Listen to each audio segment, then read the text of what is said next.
Bem-vindo, estás com a Hiper FM, comigo André Silva e uma pitada de nutrição está a começar por aqui na tua rádio com a Filipa Custóias, nutricionista. Bom dia, Filipa, estás bem disposta? Olá André, está tudo bem contigo? Também estou bem. Filipa, vamos então hoje a uma pitada de nutrição, falar de saladas. Isso mas mesmo. Não é aquela salada tradicional de alface, tomate, pepino e cebola, não é bem essa salada. Não, é mais aquelas saladas que nós agora começamos a pedir quando vamos comer fora, Sim. quando vamos a achar que Sim. são a opção mais saudável e que Sim. toda dieta, portanto, tem que comer uma salada. E eu venho, se calhar, dizer que Eu estou-me a essas rir, mas eu não acho, saladas... eu estou-me a rir, mas é porque eu me estou a identificar com isso. Pois, tu és desses. Sim. Pronto, e então... Não, mas a verdade, desculpa interromper-te, a verdade é Diz que eu por acaso eu gosto de comer sopa o ano todo, mas há aquelas pessoas que é salada no verão, E sopa no inverno, tal e qual. não é? É verdade, Pronto, mas muita gente apesar de a mesmo. salada realmente identifico-me no verão, no inverno na sopa, como no inverno e como no verão. Mas sim, vamos Muito lá bem. então falar de saladas. Pronto, e então eu venho falar sobre este tema porque muitas das vezes estas saladas não são realmente a opção mais saudável e temos que terem atenção que quando as estivermos a comer, se calhar temos que ter noção de que às vezes é quase a mesma coisa do que comer, por exemplo, um hambúrguer com batatas fritas Sim. a nível calórico, não é? Sim, Portanto, sim, é sim. importante percebermos que nem sempre só por ser uma salada é necessariamente saudável. Sim. E então, isto como é uma altura muito propícia a estes hábitos, vamos falar efetivamente sobre isso. Começar aqui pela questão calórica, que muitas vezes, para quem tem intenção de perder peso, é algo que pesa e nós já sabemos que é realmente importante. E então é necessário nós termos aí atenção a algumas coisas no que diz respeito à escolha à escolha não só da salada, mas também dentro de outras opções. Muitas vezes existem, por exemplo, pratos do dia Sim. que são mais interessantes do que algumas saladas. Porque a parte de alface, o tomate, o pepino, a cenoura, essas coisas, está tudo bem. Essa o problema é o resto. O problema é o resto. E é exatamente aqui que vamos falar. Então é necessário nós termos em atenção, no fundo, à composição da salada para fazermos as melhores escolhas. Felizmente, hoje em dia há muitos sítios que nos oferecem a possibilidade de escolher os ingredientes e aí, Sim. obviamente, esse tipo de saladas à partida não vai entrar aqui se vocês tiverem alguns cuidados, mas aquelas que já são preparadas e que são propostas pelo estabelecimento, essas devem ter aqui alguma atenção quando forem pedir a salada e verem os ingredientes. Então, uma das coisas mais comuns a acontecer é este tipo de saladas terem alimentos ricos em gordura. Então, Sim. estamos a falar, por exemplo, de queijo feta ou outros Sim. tipos de queijo gordos. Estamos a falar de frutos gordos como as nozes, as amêndoas, as avelãs. Estamos a falar, por exemplo, de bacon ou presunto. Muitas vezes este tipo de saladas também tem pedaços de bacon e presunto ou outros, até por exemplo cebola frita ou outros ingredientes que Falaste sejam de quê? Cebola frita? fritos. Ai, Sim, não, por exemplo. não gosto. E mesmo o abacate, que também é muito comum vermos neste tipo de saladas. Então estes alimentos são todos eles ricos em gordura, portanto são calóricos. Sim. Depois é importante nós percebermos também que muitas das vezes estas saladas também não têm uma fonte proteica muito em quantidade necessária. O facto de haverem muitos ingredientes às vezes faz com que a fonte de proteína esteja numa quantidade muito menor do Sim. que, por exemplo, num prato do dia. Sim. Que impacto é que isto vai ter na nossa alimentação? Vai fazer com que nós não fiquemos tão saciados naquela refeição, para além de não atingirmos as necessidades proteicas que são obviamente importantes a serem atingidas, mas vai fazer com que se calhar tenhamos fome mais cedo. Muitas vezes aliado a esta salada e este pensamento de dieta também são eliminados os hidratos de carbono, não é? Que nós também já temos vários episódios a explicar. Porque fala-se na salada, fala-se vou comer aqui uma coisa leve.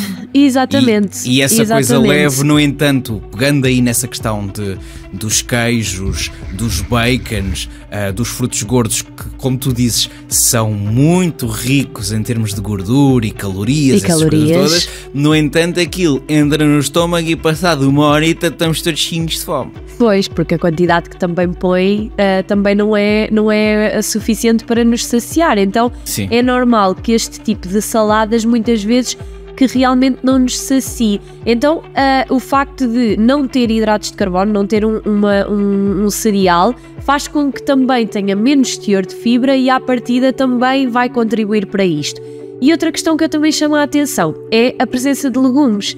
Se nós estivermos a falar, por exemplo, de uma salada em que a base seja alface, que não tenha nem massa, nem cuscuz, nem quinoa, nem mais nenhum cereal, e que depois tenha apenas, por exemplo, uma fonte de proteína, como é o caso, por exemplo, do frango, do tofu, sim, do atum, do ovo, um destes, óbvio, não são estes todos, mas destes, e que depois tenha muitos alimentos ricos em gordura, é uma salada calórica, mas que a nível nutricional acaba por ficar um bocadinho pobre de saciedade, não é? Porquê? Porque não tem mais legumes que nos vão saciar. A alface é um alimento que a nível nutricional não nos dá grande coisa, não é muito rico em nutrientes, é rico em água e é bom para saciar, ocupar volume, mas essa saciedade não vai ser a longo prazo. Para isso nós precisamos de outro tipo de legumes, precisamos da proteína, portanto isso é algo que, se puderem escolher uma salada que tenha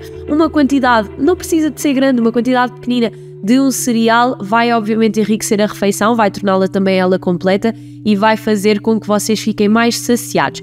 E Filipa, por último, diz... Vamos falar do elefante na sala agora? Vamos falar do elefante na sala. Quando eu comecei esta conversa, de certeza que toda a gente pensou: as saladas são super saudáveis, frescas, saborosas. O pior é o que tempera uma salada, não é? Exatamente. E realmente o molho acaba por ter aqui um papel importante no valor calórico da salada. Nós sabemos que os molhos realmente, dependendo do molho, obviamente, podem ter aqui uma carga calórica muito alta, porque muitas das vezes, lá está, são feitos principalmente com fontes de gordura, e por isso obviamente vai contribuir para um aumento das calorias da salada. Portanto, isso é uma questão obviamente importante, mas também em todos os casos, quer seja nos casos em que nós pedimos os ingredientes da salada, quer seja nas saladas que já estão prontas, digamos assim, nós temos a possibilidade de retirar o molho e pedir para vir à parte. Podemos comer na mesma, mas se calhar numa quantidade posta por nós e controlada.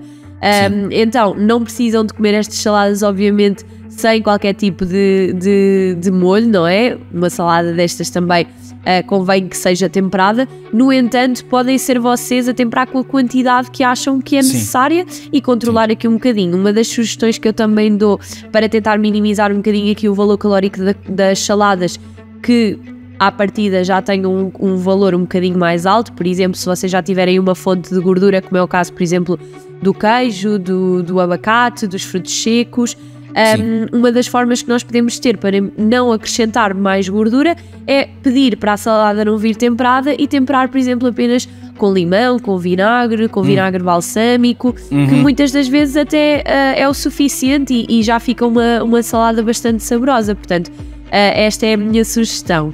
Aliás, eu acho que, e agora vamos aqui, eu acho que o vinagre balsâmico veio com um intuito ao mundo, foi temperar saladas, neste caso este tipo de saladas.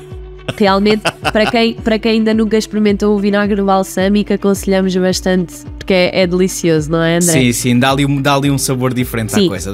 Tenham só em atenção que há vinagre balsâmico e há creme balsâmico. O creme normalmente leva gordura para espessar o molho e leva azeite. O vinagre é só basicamente o mosto da uva, que faz com que... Agora acho que não estou a dizer nenhuma asneira, mas acho que é mesmo isso. É isso, e fica por aqui uma pitada de nutrição na Hiper FM com a Filipa Custóias, ela que é nutricionista, como é óbvio, e volta para a semana. Um beijinho, Filipa, até para a semana. Um beijinho, André, até para a semana.